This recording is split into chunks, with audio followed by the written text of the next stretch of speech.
Salutare tuturor și bine v-am regăsit la un nou videoclip de pe acest canal. Eu sunt Paul și în acest videoclip vom face 3 tricuri ușoare cu kendama. Dar nu cu această kendama, și cu această kendama. Cât palma mea. Nu știu cine m-a pus să fac chestia asta, dar hai să încercăm. Bun. Prima schemă. Avem bică. Orbit din prima. Bun, avem prima schemă. Orbit, care o să apară, uite, fix aici pe. O să apară aici un scris. Așa. Orbit. Ce trick să fac?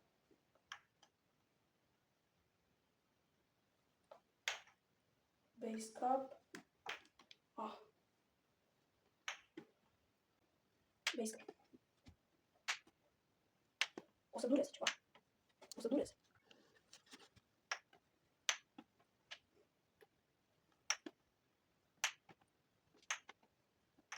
Bun, mi-a reușit în sfârșit. Bine. Hai că încep mai ușor atunci. Big cap. Trebuie să-mi iasă doar o dată base cap-ul de data asta. Doar o dată. Ce aproape era și făceam încă o schemă. Vreau să dau big cap, base cap și big cap din nou.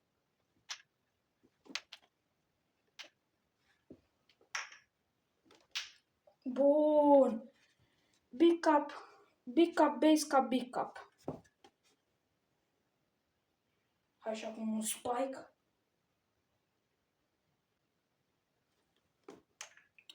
Ce aproape era.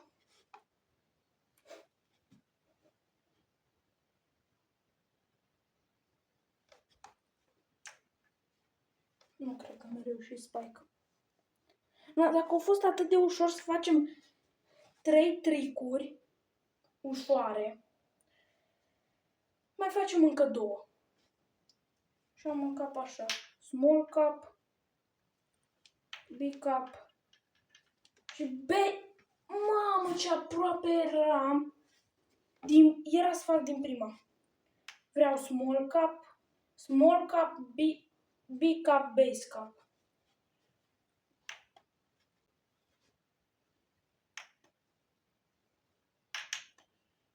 O să dureze și asta ceva. Da, bun. Small cap. Trebuie să-mi iasă small cap și big cap mai întâi. Am și aproape era să fac din prima.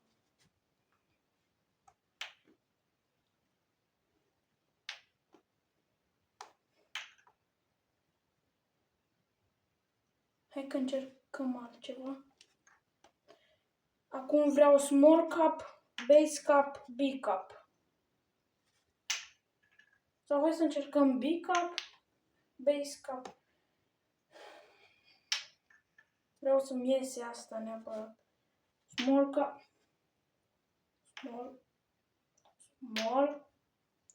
small cap.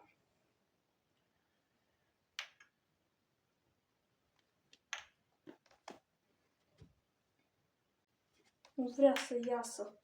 Nu vrea să iasă base cap-ul.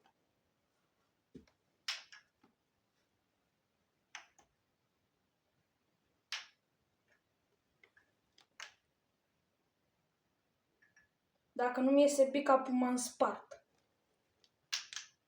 Bine!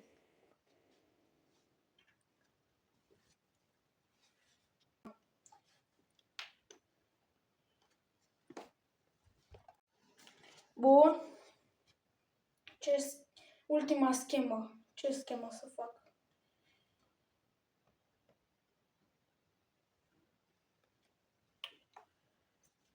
Hai să încerc de 3 ori airplane. Da, e greu. E prea greu să dai airplane cu kendama asta atât de mică. E cât palma mea kendama. Uitați-vă și voi. E cât palma mea. Mai mică chiar.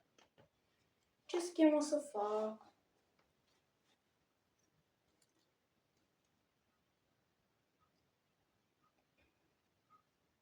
Hai că încercăm un big cap. Vreau big cap, Orbit Base Cap. Atât. Și se încheie video.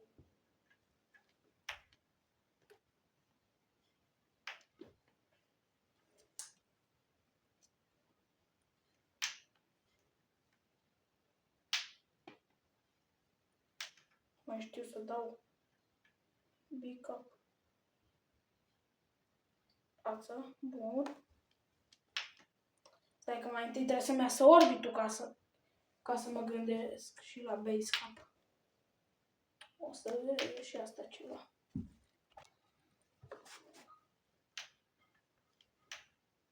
Bun. Și acum base cap. Bun, gata. Cam acestea au fost și cele 5 tricuri. Plănuiam să fac 3. Dar până la urmă am făcut 5 tricuri cu această kendamă foarte, foarte mică. E destul de greu să faci tricuri cu kendama asta pentru că e foarte mică. Dați și voi un like și un subscribe dacă mai vreți să facem videoclipuri cu kendama și mai ales cu kendama asta. Cam acesta a fost și videoclipul. Eu am fost Paul și v-am lăsat.